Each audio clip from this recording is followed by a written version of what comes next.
भारत की महान विभूति श्री गुरुजी। आजकल सब संस्थाएं टूट रही हैं, पर संघ अपवाद रूप में सबकी आशा का केंद्र बना है। हमें अपनी ध्येय निष्ठा से लोगों का विश्वास जीतकर अपने संगठन को और आगे बढ़ाना है।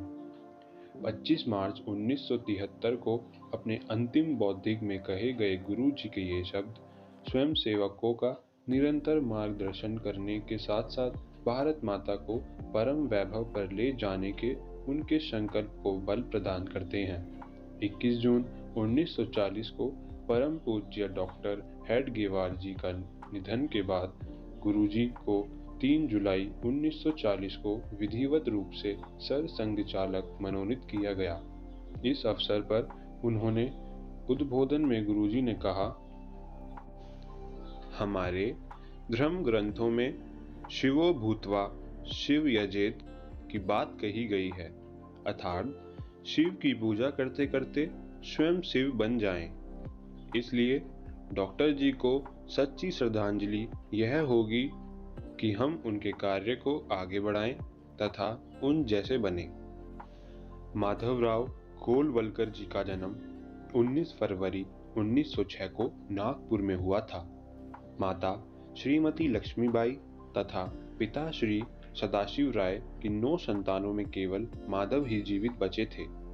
माता की धर्मपरायणता तथा पिता की शिक्षा प्रेम के संस्कार बालक माधव पर अमिट रूप से पड़े। माधव अपनी दृढ़ता, उद्यमता और अध्ययनशीलता के लिए सहपाठियों में प्रसिद्ध थे। तेज बुखार में भी उन्हें पढ़ते देखकर साथी छात्र आश्चर्य करते तो माधव कहते, बुखार अपना कार्य कर रहा है और मैं अपना। एक बार परीक्षा के दिनों में उनके पैर में बिच्छू ने काट लिया, तब भी दवा मिश्रित पानी में पैर डालकर उन्होंने अपनी पढ़ाई जारी रखी। मित्रों ने विश्राम करने को कहा तो उन्होंने हंसकर उत्तर दिया, बिच्छू ने पैर में काटा है, सिर में नहीं। इसी दृढ़ इच्छा शक्ति के बल पर उन्होंने काशी विश्वविद्यालय से एमएससी जीव विज्ञान की परीक्षा प्रथम श्रेणी में उत्तीर्ण की। काशी हिंदू विश्वविद्यालय के संस्थापक मालवीय जी भी उनसे बहुत प्रभावित हुए। घरेलू आर्थिक समस्याओं के चलते माधव ने काशी विश्वविद्यालय में शिक्षण कार्य प्रारंभ कर दिया। अपनी सादगी, प्रेमपूर्ण व्यवहार व पढ़ाने की अद्भुत शैली के कारण शीघ्र ही वे गुरुजी के नाम से प्रसिद्ध हो गए।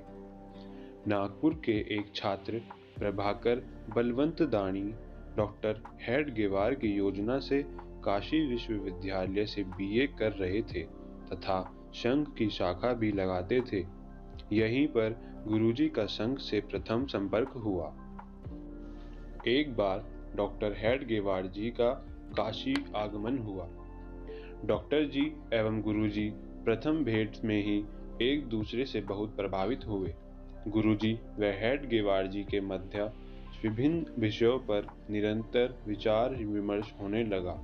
संघ के लक्ष्यों और विचारों के प्रति गुरुजी का लगाव धीरे धीरे बढ़ने लगा।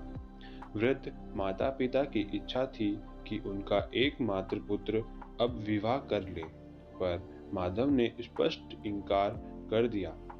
उन्होंने माता पिता को बता दिया कि जहां तक वंश चलाने का प्रश्न है, यदि देश एवं समाज के भले के लिए सैकड़ों वंश भी नष्ट हो जाएं, तो भी उसके लिए दुख एवं चिंता नहीं करनी चाहिए।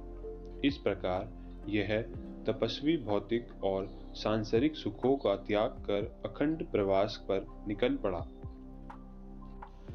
33 वर्ष के उनके कार्यालय में संघ ने चहुमुखी प्रगति की। गुरुजी के सहयोग नेतृत्व में संघ का कार्य भारत के कोने कोने में तो पहुंचा ही, भारत के बाहर उन सब देशों में भी पहुंच गया जहां हिंदू रहते थे। नेहरू जी व उनके कांग्रेसी मित्र संघ की बढ़ती शक्ति से भयभीत हो उठे।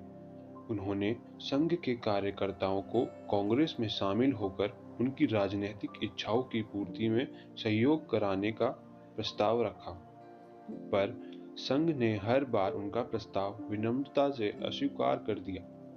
इससे कुपित नेहरू ने 1948 में गांधी जी की हत्या का झूठा आरोप लगाकर संघ पर प्रतिबंध लगा दिया। वह गुरुजी को गिरफ्तार कर लिया। वस्तुतः नेहरू संघ की बढ़ती शक्ति को अपने तथा कांग्रेस के लिए खतरा समझकर उसे कुचल डालना चाहते थे।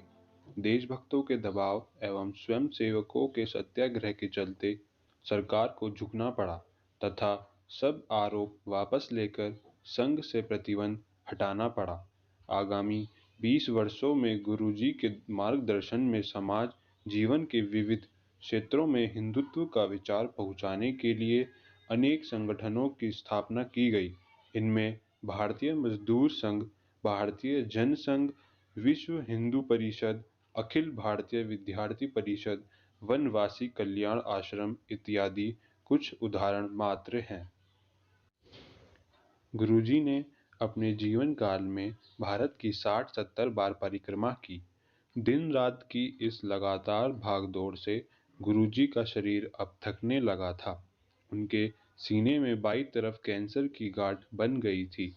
ऑपरेशन के बाद भी कैंसर पूरी तरह ठीक नहीं हो पाया था। इस अवस्था में 5 जून 1973 को उन्होंने भारत माता की जय बोलते हुए देह त्याग दी।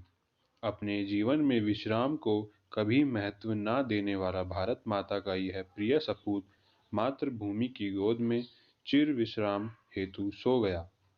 राष्ट्राय स्वाहा राष्ट्राय इंद नमः की वह साकार प्रतिमूर्ति दुनिया भर में फैले करोड़ों स्वयंसेवकों के मन मंदिर में सदैव जीवित है और रहेगी।